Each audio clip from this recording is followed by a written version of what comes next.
Sir कहाँ जा रहे हैं? आप अंदर नहीं जा सकते। क्या हो गया? सर ये अंदर आने की जिद कर रहे हैं। यार इनको अंदर आने दो, मैं देख लेता हूँ। जी ठीक है सर। जी सर, क्या हुआ है? शायद आपने मुझे पहचाना नहीं, लेकिन मैं वही हूँ जो मार्केट में खड़े आपकी हैवी बाइक को बहुत हसरत के साथ देख रहा था, और आपने मुझे धक्का देकर यह कहा था कि जा गरीब, ये तेरे बस की बात नहीं है। नहीं सर, मुझे तो ऐसा कुछ याद नहीं है। धक्का देने वाले को तो ये याद नहीं होता कि मैंने किसको धक्का दिया है, लेकिन जिसे धक्का लगता है वो हमेशा याद रखता है कि मुझे क्यों और किस वजह से धक्का दिया गया है। लेकिन सर आप यहाँ क्यों आए हैं?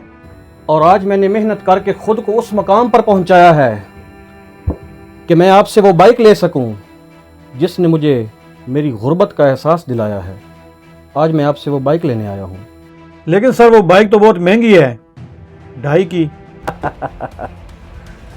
2.5 नहीं, मैं पूरा 3 दूंगा, लेकिन मुझे वही बाइक चाहिए, वही जिसके लिए मुझे धक्का दिया गया था।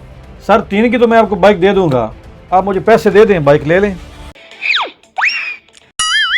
पैसे मैंने आपके अकाउंट में ट्रांसफर कर दिए हैं, आप मेरी बाइक बाहर निकालें।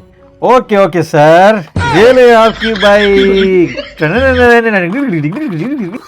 5 साल लगे मुझे 300 रुपया इकट्ठा करने में, अब रोज इसको चलाऊंगा।